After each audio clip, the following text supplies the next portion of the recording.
The partisan primary is underway in Wisconsin, and Democrats and Republicans have two major races drawing them to the polls. Democrats will be deciding between 8 candidates for governor, while Republicans will pick between 2 candidates for senator. News 8's Mal Meyer is live at the polls to explain how the races are heading going into Election Day. Mike, I'm at the South Community Library in La Crosse, where voters from 3 wards will be reporting to vote today. And if you can take a look behind me right now, you'll see a steady stream of voters here to cast their ballot. Workers say that it's been this way all day long. Since it is a partisan primary, voters have to decide which party they'll be voting for and only vote for candidates in that party. The last poll released by Marquette Law School in July found 1 in 3 voters in the state were still undecided. Let's take a look at those poll numbers now going into the election for the Democratic candidate for governor.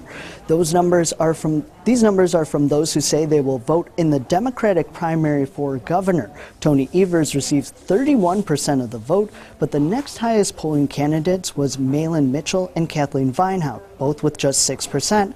Matt Flynn was also polling at just 5%. The candidates with the least amount of votes include Paul Soglin, Kelda Roys, Mike McCabe, and Josh Pade. But among Democratic primary voters, 38% say they don't know which they would pick at the time of the Marquette poll.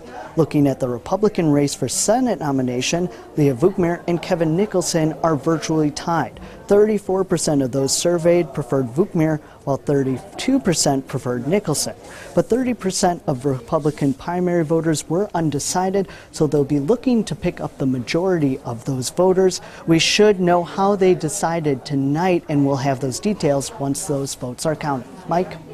Okay, thanks a lot, Mal. And if you have not been to the polls yet, you will need an ID in order to vote.